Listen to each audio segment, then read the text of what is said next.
Olá, meus amados irmãos, que a graça e a bondade do nosso Deus esteja conosco, amém?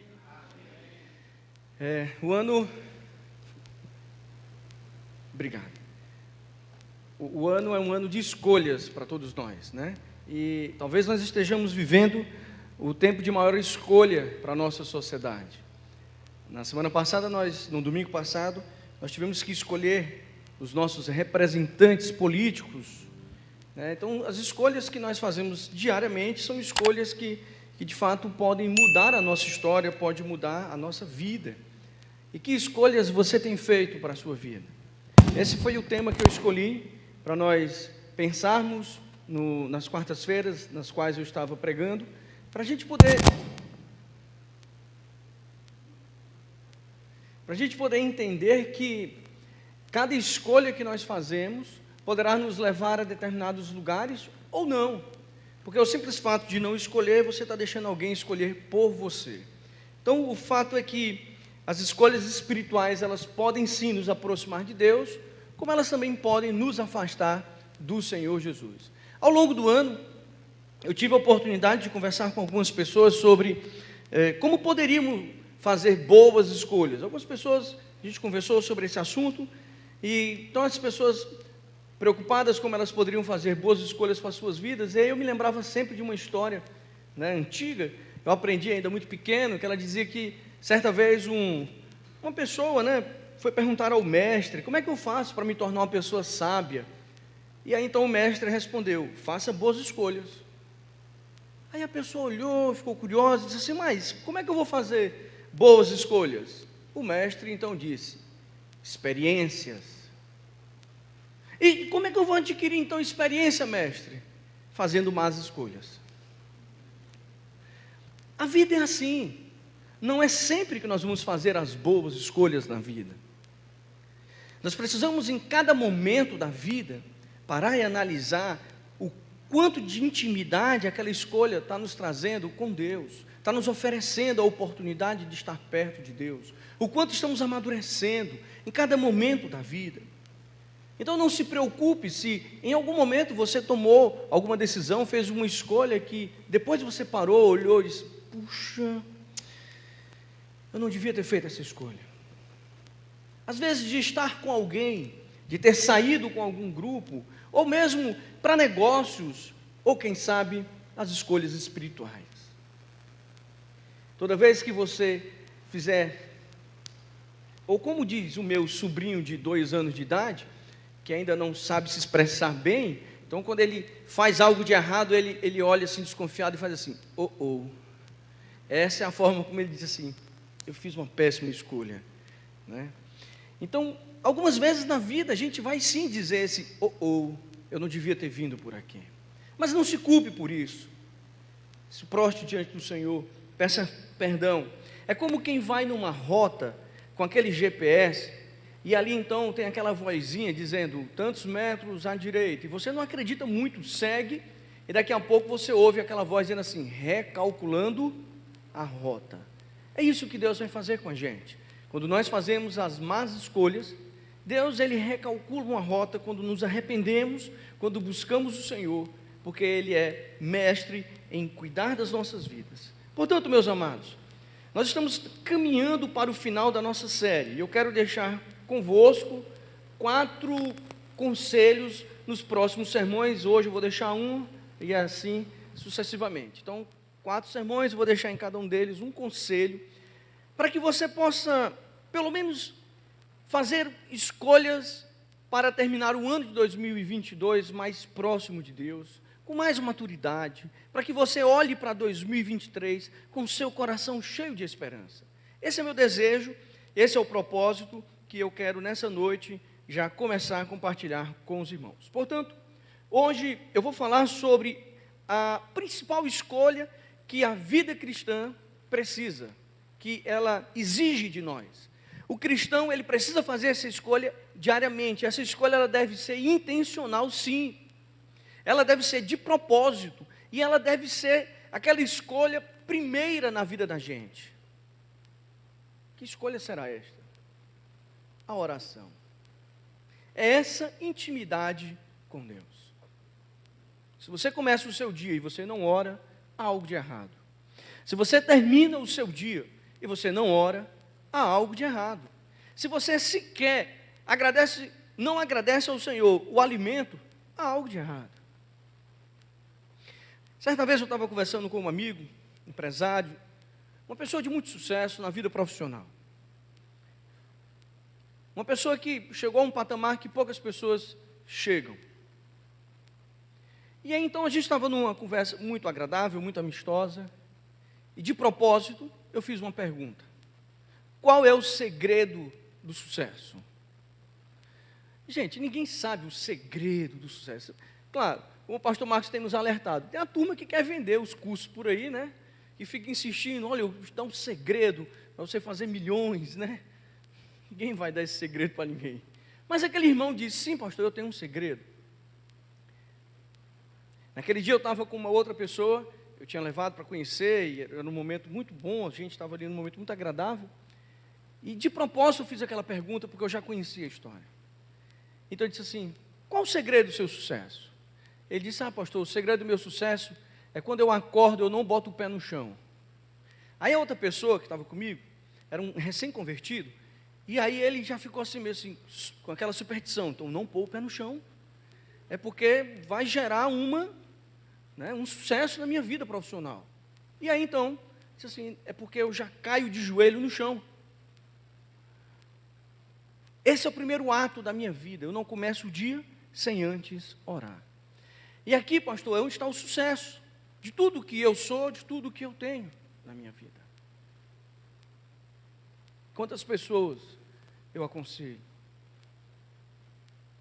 que não queriam ter sucesso, só queriam ter uma vida mais estável, seja emocional, seja financeira, seja espiritual. Mas essas pessoas sempre respondem que não têm uma vida de oração. Casamentos que estão por um fio, e que toda vez que são indagados sobre a vida de oração do casal, a resposta é sempre a mesma: nós não oramos, nós não buscamos o Senhor. Portanto, escolher orar deve ser uma prática da vida cristã, de forma corriqueira, e que você tenha que desejar isso do mais íntimo do seu ser. E quer saber? A oração, de todas as práticas cristãs, eu diria que ela é a prática mais democrática. Do berçário, aqui na nossa igreja, ao tempo vale ouro, todos os ministérios, se você chegar lá no berçário, as berçaristas estão orando com as nossas crianças, não é assim, irmã Dora? Vai servir o lanche, papai do céu, já começa a ensinar. Essa semana passada eu fui a uma reunião de um pequeno grupo que está enorme, precisa multiplicar. Então nós tivemos uma reunião para começar esse processo, e ali então tinha uma criança de aproximadamente 5 anos de idade. E ele muito curioso, né, com aquela reunião, o pastor na casa dele, e etc, ele ali por perto, então vamos começar a reunião. Todas as pessoas tinham chegado, então vamos começar a reunião. E ele disse assim, papai, eu posso participar da reunião? Aí a pessoa, né, o pai da criança, olhou para mim, e eu falei, claro, não há nenhum problema não. Aí eu disse assim, mas desde que ele faça uma oração para a gente começar. Aí aquela criança imediatamente juntou as mãozinhas e começou, papai do céu, obrigado pelo papai, obrigado pela mamãe, obrigado pelo Bob, depois descobri que o Bob era o cachorro, né? E obrigado pelo pastor, e nos dá sabedoria. Eu falei, meu Deus, de onde essa criança tirou isso? Nos dá sabedoria, porque o papai vai ter uma reunião, e que corra tudo bem. Gente, essa oração chegou ou não chegou ao trono da graça? Claro, claro que chegou, claro que chegou. As crianças estão sempre prontas para nos ensinar. O fato, irmãos, é que desde pequeno, essa é uma prática também na minha família. O exemplo da oração vem de berço na minha casa. Lembro-me, já contei várias vezes, lembro-me claramente de ter que estar na escola às 7h20 da manhã. Naquela época, a aula começava às 7h30 da manhã, não começava às 7 horas como começam hoje. E nós tínhamos que estar na escola às 7h20. 6 horas da manhã, nós estávamos os 3 irmãos, os 3 filhos, todos em cima da cama dos meus pais, orando, começando o dia em família, orando. É uma prática que se desenvolveu na minha família, na minha vida, mas que, irmãos, por um tempo, eu confesso para os irmãos que por um tempo eu me vi falho nessa prática. Eu me vi falho.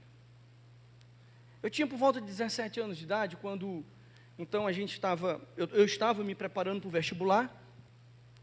Então, eu tinha um estudo direcionado na escola, muita matéria, muito conteúdo. Eu tinha que passar na escola, eu tinha que terminar meu ensino médio, mas eu também tinha que estudar para o bendito do vestibular.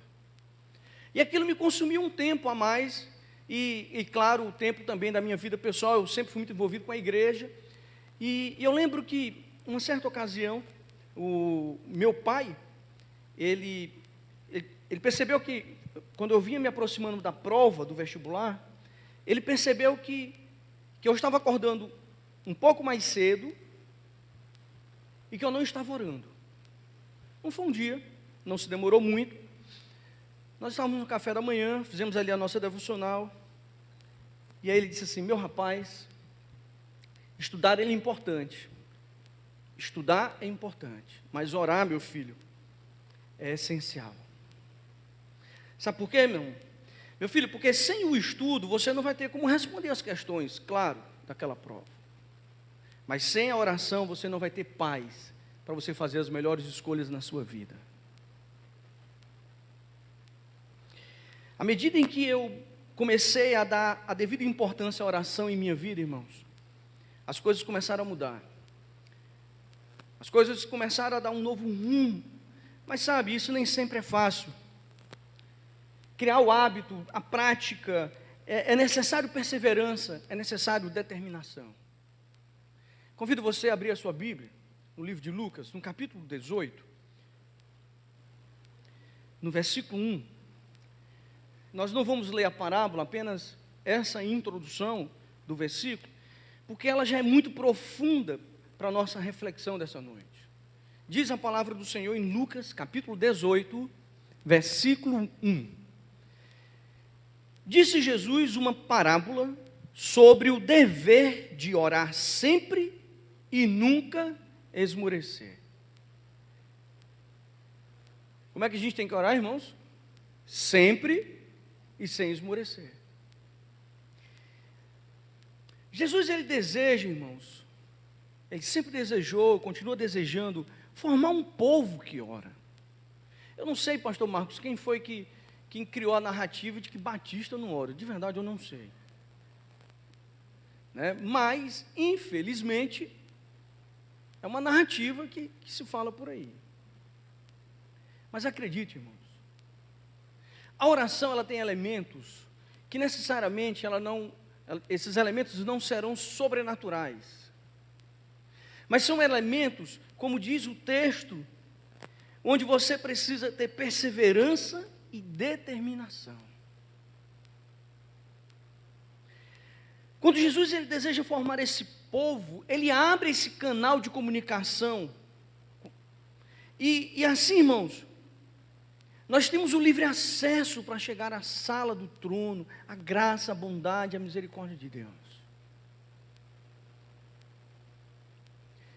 Mas eu percebo que, por vezes, muitas até, nós ignoramos esta prática, nós perdemos a oportunidade de gerar um relacionamento que glorifique o nome do Senhor, de gerar um relacionamento onde Ele há de nos ouvir, onde Ele há de inclinar os seus ouvidos para as orações que serão feitas neste lugar.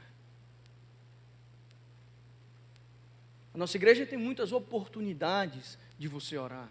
Além do culto de oração, você tem, claro, em cada culto nós fazemos várias orações, você tem sala de oração, você tem relógio de oração, você tem pequeno grupo, você tem Déboras, você tem homens de oração, você tem todo um movimento de oração na igreja. Você só precisa olhar, se identificar, desejar, participar desse processo. Mas aí, irmãos, eu tenho que concordar com o filântropo Paul Meyer. Ele diz assim, ele diz que na caminhada cristã há pelo menos 2 obstáculos que nos impedem de desenvolver esse relacionamento pleno com o Senhor. O primeiro é o pecado. O pecado, de uma forma simples, nós poderíamos dizer que é simplesmente fazer o que Deus disse para não fazer. Quando a gente faz o que não era para ser feito, aquilo que Deus mandou fazer, nós estamos pecando. Muito simples. Com isso, muitos se afastam de Deus. Muitos não, nossa, eu não estou bem, eu estou em pecado, eu estou sujo, sabe, e eu não posso estar diante desse Deus santo, puro, reto. E aí então é plantado no coração da pessoa aquele desejo de se afastar do Senhor. E se afastam. E se afastam. Deixam de ler a Bíblia. Eu já ouvi pessoas dizerem assim para mim: pastor, eu sequer eu tenho a dignidade, pastor, eu sou digno de tocar numa Bíblia. E com isso, cada vez mais a pessoa vai se afastando, se afastando. Claro, vai esmurecendo, vai esfriando. Mas a palavra do Senhor nos diz, lá em 1 João, que se confessarmos os nossos pecados, o Senhor, Ele é fiel e justo para nos perdoar os pecados. Apesar dessa questão complexa, irmãos, de uma forma simples e objetiva, eu só quero que você entenda uma coisa. Apesar do pecado ser um obstáculo, você só tem duas coisas para fazer diante disso: se arrepender e confessar. Faça isso diante do Senhor. Senhor, eu me arrependo. Diante do que aconteceu, diante do que fiz, Senhor, eu me arrependo. Senhor, eu estou confessando a Ti, e quero, Senhor, diante de Ti, abrir meu coração. Senhor, trata-me. Imagine se que aquele filho pródigo tivesse continuado comendo a comida lá dos porcos. Ele não teria tido a oportunidade de viver o arrependimento, de viver a confissão e de receber o abraço do seu pai. O pecado é um obstáculo, mas nós não podemos parar neste obstáculo.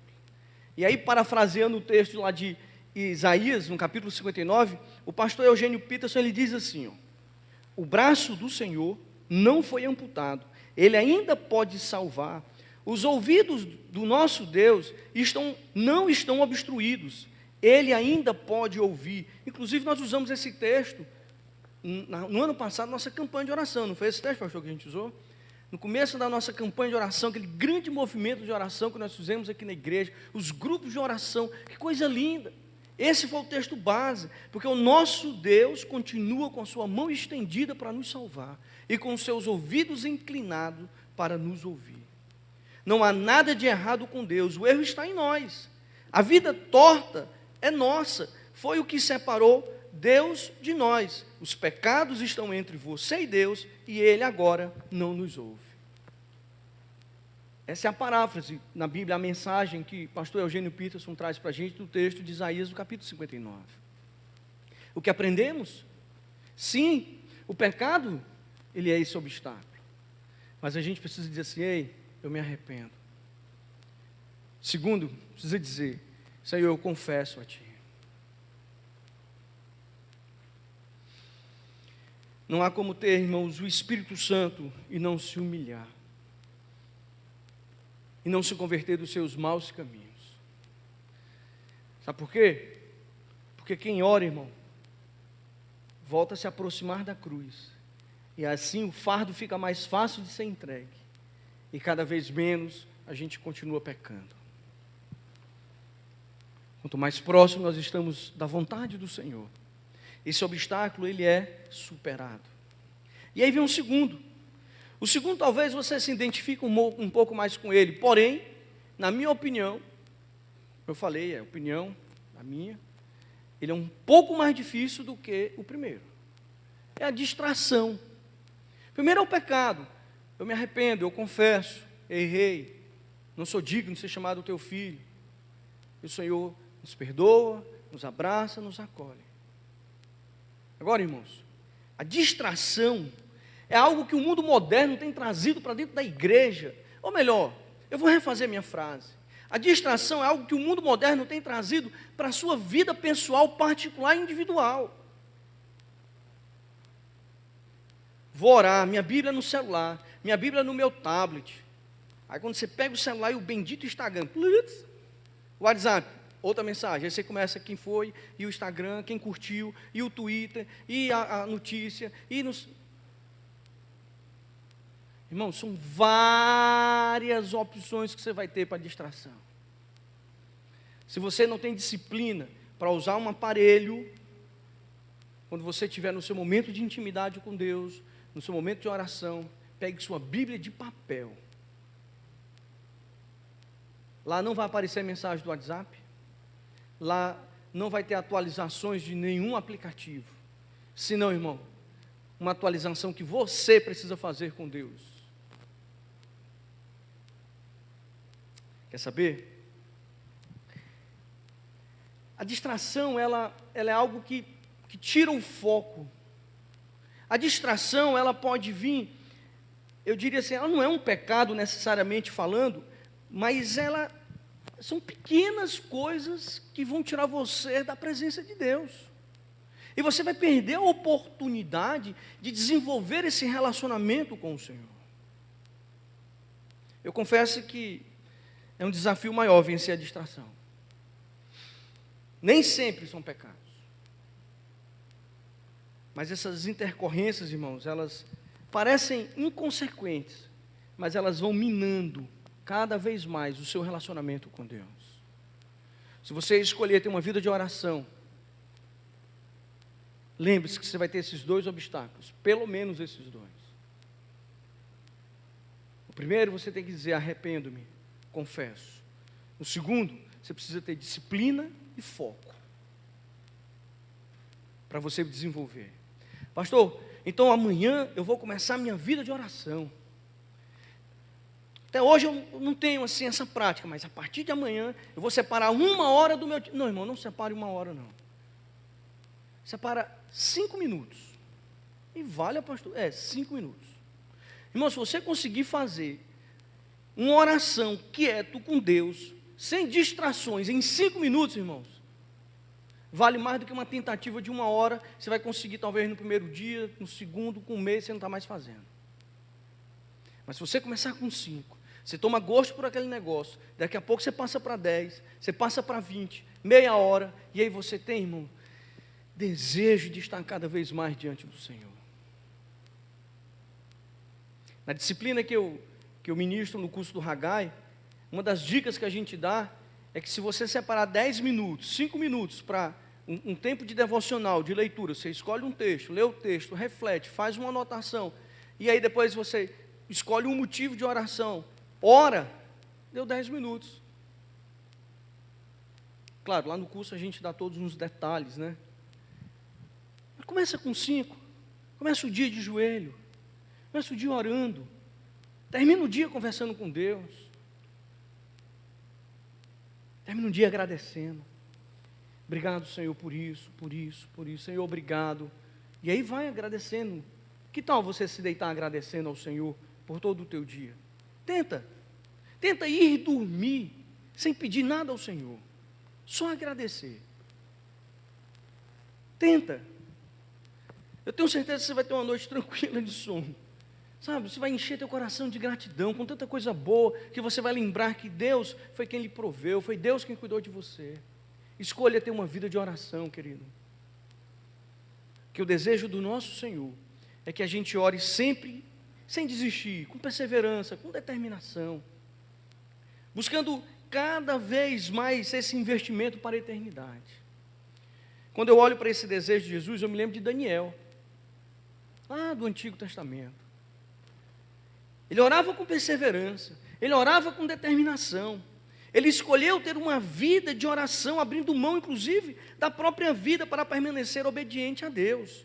E por isso, irmãos, ele teve uma experiência incrível com o Senhor. Uma não, várias experiências incríveis com Deus. Segundo John Wesley, Deus não faz nada além de responder à oração. É isso. Precisamos orar. Desenvolver essa prática. Como tem sido o teu tempo de oração? Como tem sido? Eu tinha 15 anos de idade, ou melhor, 16 anos de idade.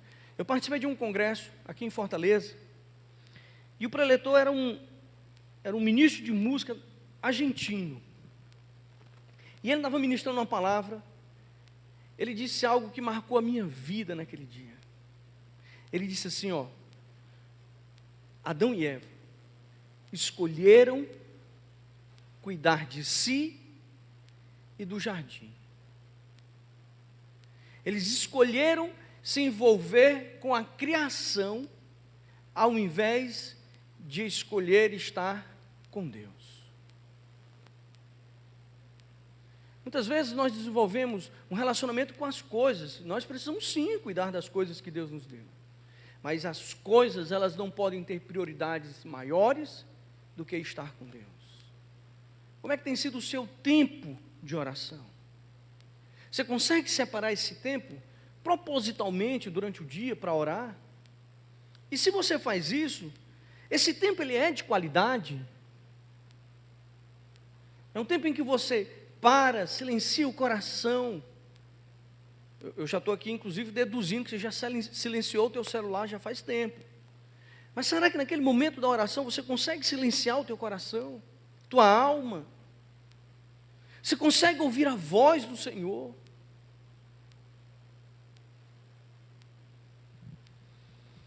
Em uma das minhas experiências com Deus, certa vez eu me coloquei no meu tempo de oração e propus naquele dia, professor Isolda, de que eu não ia dizer uma palavra. Foi um dos meus momentos de oração em que eu mais chorei diante de Deus. E eu não disse uma palavra. Será que o tempo que você tem separado, reservado, é de fato adequado? Será que ele está pouquinho ou será que ele deveria ser um pouco mais? Será que o horário que você separou, ele é o melhor? Ou aquele horário ele tem muitas interrupções, é um horário que tem muitas coisas, intervenções externas? Eu quero então trazer para você, para a gente finalizar, algumas razões pelas quais o hábito de orar deve ser a sua escolha diária. A primeira é que, lembre-se, você não está no controle das coisas. Você não está no controle. Por mais que você ache que está no controle, você não está no controle. Por mais que você seja uma pessoa organizada, planejada, você não está no controle. Por mais que você seja precavido, você não está no controle. Quem diria que em 2020 teríamos uma pandemia? Quem diria que perderíamos amigos e familiares sem sequer nos despedirmos deles?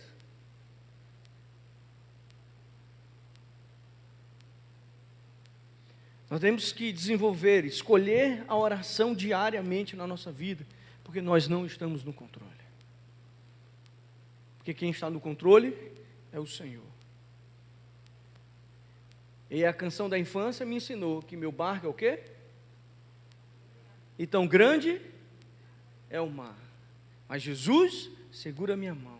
Por quê? Ele é o meu e tudo vai bem na viagem para Jerusalém. A segunda razão pela qual você deve escolher diariamente orar, irmãos, porque essa é a vontade do Senhor para a sua vida. Essa é a vontade dEle. Para que a vontade do Senhor se estabeleça e não a sua vontade. Ora, o próprio Jesus orou dizendo isso. Pai, que seja feita a tua vontade e não a minha. Então, quando você for orar, querido, evita falar as tuas vontades. Senhor, vou dar um jeitinho naquele negócio. Senhor, daquele jeito. Ouve a voz de Deus.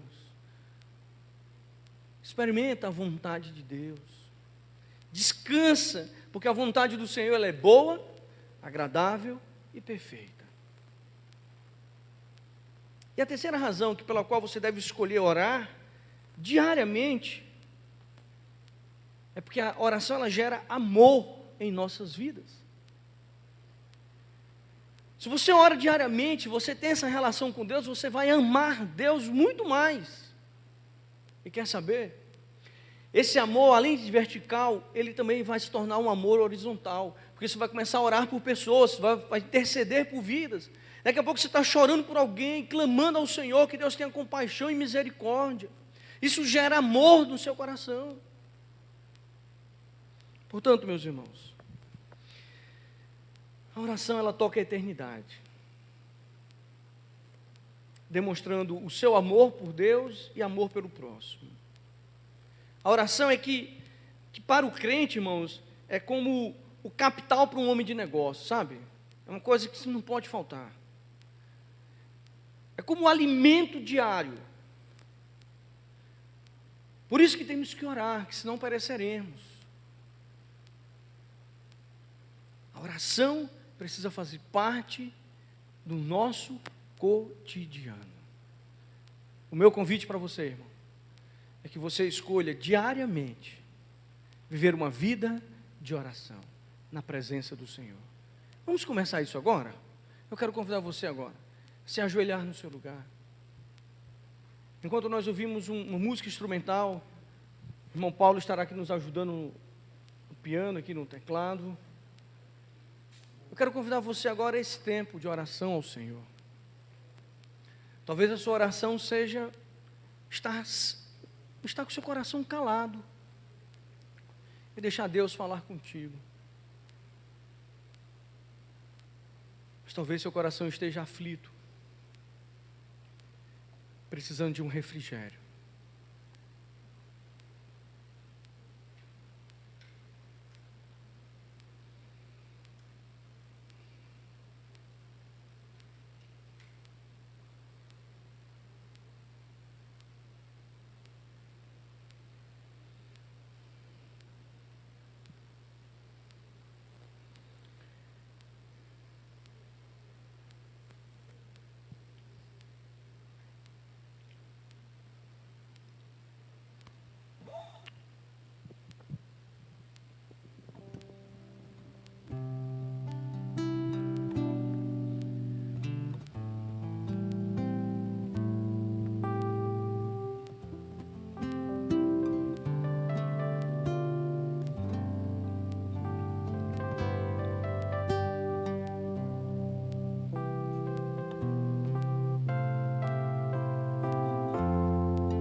Oh Deus amado, nos derramamos na Tua presença, Senhor, diante da Tua bondade, mediante a Tua misericórdia, Pai, abrimos nossos corações nesta hora, sabendo que o Teu Santo Espírito há de nos sondar, pois se houver, Senhor, em nós algo que te desagrada, nós queremos agora deixar, Senhor, como um fardo pesado na Tua cruz, trocando pelo Teu, Senhor, que é leve. Nos ajuda, Senhor, a viver uma vida de santidade, de integridade, de obediência à Tua palavra, à Tua vontade. Que o hábito da oração, Senhor, se torne uma prática tão comum na nossa vida como é a prática de comer, de respirar. Não queremos, ó Senhor, estar longe da Tua presença, sem ter intimidade contigo, mas queremos sim, Deus, desenvolver cada vez mais um relacionamento profundo, um relacionamento, ó Senhor, onde poderemos sim Te sentir de perto, Te chamar de Abba Pai. Oh Deus, nós queremos viver experiências contigo, Pai, que somente o Teu Santo Espírito proporcionará a cada um, individualmente, para que haja amadurecimento na Tua igreja, para que haja o crescimento na Tua igreja, e assim, Pai, choraremos por aqueles que têm ido, Senhor, para o inferno, a fim de que possamos ir e resgatá-los. Choraremos, ó Senhor, por Tua igreja, pelo avanço, Senhor, da obra missionária. Choraremos, ó Senhor, diante de Ti, para que o Teu Santo Espírito, cada vez mais, livre e abundantemente, possa falar as nossas vidas, ó Senhor. Assim nós entregamos a Ti a nossa oração, nosso coração, cada vida, Senhor, que ora, Senhor, se entrega a Ti neste lugar. Intercessões, gratidões, adorações que aqui estão sendo feitas individualmente. Inclina, Senhor, o Teu ouvido para este lugar e recebe a oração, Senhor, que aqui fazemos, pelo nome precioso do Teu Filho Jesus Cristo, que vive e que reina para todos sempre.